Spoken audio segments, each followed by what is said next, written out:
ಕಲಬುರಗಿಯಲ್ಲಿ ಸೇವಾ ಭಾರತೀಯ ರಜತ ಮಹೋತ್ಸವ ಹಿನ್ನೆಲೆಯಲ್ಲಿ ವಿದ್ಯಾವಿಕಾಸ ಬಾಲ ಸಂಗಮ, ಉಚಿತ ಮನೆ ಪಾಠ ಹಾಗೂ ಸಂಸ್ಕಾರ ಕೇಂದ್ರಗಳ ಮಕ್ಕಳ ಸಮಾವೇಶ ನಾಳೆ ಮತ್ತು ನಾಡಿದ್ದು 2 ದಿನಗಳ ಕಾಲ ನಡೆಯಲಿದೆ. ಇಂದು ಮಾಧ್ಯಮದವರೊಂದಿಗೆ ಮಾತನಾಡಿದ ಅವರು, ಇದೇ ನವೆಂಬರ್ 16 ಹಾಗೂ 17ರಂದು ಶ್ರೀ ಶರಣಬಸವೇಶ್ವರ ಸಂಸ್ಥಾನ ಆವರಣದಲ್ಲಿ ಹಮ್ಮಿಕೊಳ್ಳಲಾಗಿದೆ ಎಂದು ತಿಳಿಸಿ, ಈ ಸಂದರ್ಭದಲ್ಲಿ ಮಕ್ಕಳಿಗಾಗಿ ಅನೇಕ ಕಾರ್ಯಕ್ರಮಗಳನ್ನು ಹಮ್ಮಿಕೊಳ್ಳಲಾಗಿದೆ ಎಂದು ಮಾಹಿತಿಯನ್ನು ನೀಡಿದರು. ಇದು 25ನೇ ವರ್ಷದ ಆಚರಣೆ ಮಾಡ್ತಾ ಇದ್ದೀವಿ ನಾವು ರಜತ ಮಹೋತ್ಸವದ ಕಾರ್ಯಕ್ರಮಗಳು. ಸೊ ಈ ನೆಲೆಯಲ್ಲಿ ಉತ್ತರದ 360ಕ್ಕೂ ಹೆಚ್ಚು ಸೇವಾ ಬಸ್ತಿಗಳಿಂದ 2000 ಮಕ್ಕಳು ಗುಲ್ಬರ್ಗಾದ ಶರಣಬಸವೇಶ್ವರ ಮೈದಾನದಲ್ಲಿ ನಾಳೆ ಶರಣಬಸವೇಶ್ವರ ಸಂಸ್ಥಾನದ ಆವರಣದಲ್ಲಿ 2 ದಿನಗಳ ಸಮಾವೇಶ ನಡೆಯುವಂಥದ್ದು. ಅದು ಬಾಲ ಸಂಗಮ ಅನ್ನುವಂಥ ಹೆಸರಿನಲ್ಲಿ. ಈ ಬಾಲ ಸಂಗಮದ ವಿಶೇಷತೆಗಳೇನು ಅಂತಂತಂದರೆ, ಮಕ್ಕಳ ಮುಂದೆ ಅವರಿಗೆ ಸಾಹಸ, ಮಕ್ಕಳ ಮುಂದೆ ಒಂದು ಪ್ರತಿಭೆ, ಮಕ್ಕಳ ಮುಂದೆ ಆಧ್ಯಾತ್ಮಿಕದ ಚಿಂತನೆ, ಮಕ್ಕಳ ಮುಂದೆ ಒಂದು ಸಾಮಾಜಿಕ ಪರಿವರ್ತನೆಯ ಕಲ್ಪನೆ, ಇವೆಲ್ಲವೂ ಕೂಡ ಅವ್ರ ಮುಂದೆ ಇಡುವಂಥ ಪ್ರಯತ್ನವನ್ನು ಈ 2 ದಿನಗಳ ಸಂಗಮ ಮಾಡ್ತಾ ಇರುವಂಥದ್ದು. ನಾಳೆ ಸಂಜೆ ಪ್ರದರ್ಶನಿಯ ಉದ್ಘಾಟನೆ ಆಗುತ್ತೆ. ಪ್ರದರ್ಶನಿಯ ಉದ್ಘಾಟನೆಯೂ ಕೂಡ ಅದೇ ರೀತಿಯ ಯೋಚನೆಯನ್ನು ಮಾಡಿರುವಂಥದ್ದು. ಸಂಜೆ ರಾತ್ರಿ ಚಿದಾನಂದ ಕುಲಕರ್ಣಿ ಅಂಥೇಳಿ ಇವರು ಇಲ್ಕಲ್ನ ಒಬ್ಬ ಕಲಾವಿದ, ಪುಣ್ಯಕೋಟಿ ಗೋವಿನ ಕಥೆಯನ್ನು ಏಕ ವ್ಯಕ್ತಿ ಅಭಿನಯದ ಮುಖಾಂತರ ಅವರು ತೋರಿಸ್ತಾ ಇದ್ದಾರೆ. ಮಕ್ಕಳಿಗೆ ಒಂದು ಆದರ್ಶದ ಕಲ್ಪನೆ ಅದರ ಮುಖಾಂತರ ಕೊಡುವಂಥದ್ದು. ಮಹನ್ಯ ಪಾಟೀಲ್ ಅಂತಂಥೇಳಿ ಇವಳು ಹುಬ್ಬಳ್ಳಿಯ ಕಲಾವಿದೆ, 9 ವರ್ಷದ ಹುಡುಗಿ. ಇವಳು ಸಂಗೀತ ಕಾರ್ಯಕ್ರಮವನ್ನು ಕೂಡ ಅವಳು ಕೊಡ್ತಾಳೆ. ಇದ್ರ ಜೊತೆಗೆ 17ನೇ ತಾರೀಕು ಬೆಳಗ್ಗೆ 10 ಗಂಟೆಗೆ ನಮಗೆ ಉದ್ಘಾಟನೆ ಕಾರ್ಯಕ್ರಮ ಆಗುತ್ತೆ.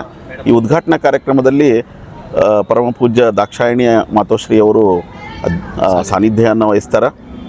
ಚಿರಂಜೀವಿ ದೊಡ್ಡಪ್ಪ ಅಪ್ಪ ಅವರು ಉದ್ಘಾಟನೆಯನ್ನು ಮಾಡ್ತಾರೆ. ಮಕ್ಕಳ ಸಮಾವೇಶ, ಆಧ್ಯಾತ್ಮಿಕ ಒಬ್ಬ ಹೊಸ ಪೀಠಾಧಿಪತಿ ಚಿರಂಜೀವಿ ದೊಡ್ಡಪ್ಪ ಅಪ್ಪ ಅವರಿಂದ ಆಗಬೇಕು ಅನ್ನೋಂಥದ್ದನ್ನು ಯೋಚನೆ ಮಾಡಿ ಈ ಕೆಲಸ ಮಾಡ್ತಾ ಇರುವಂಥದ್ದು.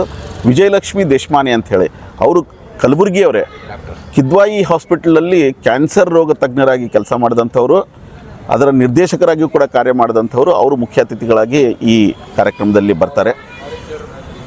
ನಮ್ಮ ಜ್ಞಾನ ಸಿಂಧು ಹೊಳೆಯಾಲೂರದಲ್ಲಿ ಅಂಧ ಮಕ್ಕಳ ಶಾಲೆ ಇದೆ. ಈ ಅಂಧ ಮಕ್ಕಳಿಂದ ಮಲ್ಲಕಂಬ, ಸಾಹಸ ಮತ್ತು ಯೋಗ ಪ್ರದರ್ಶನವನ್ನು ನಮ್ಮ ಮಕ್ಕಳ ಮುಂದೆ ಮಾಡಿಸ್ತಾ ಇದ್ದೀವಿ. ವಿಶೇಷ ಅದೇ ಸಾಹಸ ಅಂದರೆ ಅಂಧರಾಗಿದ್ದು ಕೂಡ ನಾವು ಅಚೀವ್ ಮಾಡ್ಬೋದು ಅನ್ನುವಂಥದ್ದು ಮಕ್ಕಳ ಮುಂದೆ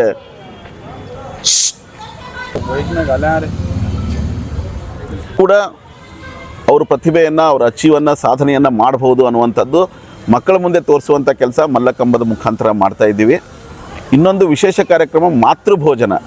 ಮಕ್ಕಳಿಗೆ ಗುಲ್ಬರ್ಗಾ ನಗರದ 400 ಜನ ಮಾತೆಯರು ತಮ್ಮ ಜೊತೆಗೆ ಬುತ್ತಿಯನ್ನು ಕಟ್ಕೊಂಡು ಬಂದು ಎಲ್ಲ ಮಕ್ಕಳಿಗೆ ಅವರು ಊಟದ ವ್ಯವಸ್ಥೆಯನ್ನು ಮಾಡ್ತಾರೆ. 5 ಮಕ್ಕಳಿಗೆ ತಮ್ಮ ಮನೆಯಿಂದ ಊಟವನ್ನು ಕಟ್ಕೊಂಡು ಬರ್ತಾರೆ. ರೌಂಡಲ್ಲಿ ಕೂತು, ಗುಂಪಲ್ಲಿ ಕೂತು ಅವರೆಲ್ಲರಿಗೂ ಕೂಡ ಕೈತುತ್ತಿನ ಊಟದ ವ್ಯವಸ್ಥೆಯನ್ನು ಈ ಸಂದರ್ಭದಲ್ಲಿ ಮಾಡ್ತಾ ಇದ್ದೀವಿ. 17ನೇ ತಾರೀಕು ಮಧ್ಯಾಹ್ನ 3 ಗಂಟೆಗೆ ಸಮಾರೋಪ ಕಾರ್ಯಕ್ರಮ ಇರ್ತದೆ. ಸಮಾರೋಪದಕ್ಕಿಂತ ಮೊದಲಿಗೆ 3 ಗಂಟೆ ಕಾರ್ಯಕ್ರಮ ಪ್ರತಿಭಾ ದರ್ಶನ ಅನ್ನುವಂಥ ಕಾರ್ಯಕ್ರಮವನ್ನು ಮಾಡ್ತಾ ಇದ್ದೀವಿ.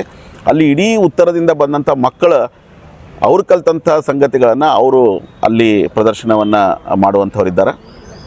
ಈ ಸಮಾರೋಪ ಕಾರ್ಯಕ್ರಮದಲ್ಲಿ ನಮ್ಮ ಕನ್ನಡ ಸಾಹಿತ್ಯ ಪರಿಷತ್ತಿನ ರಾಜ್ಯಾಧ್ಯಕ್ಷರಾದಂಥ ಮಹೇಶ್ ಜೋಶಿ ಅವರು ಪಾಲ್ಗೊಳ್ತಾರೆ.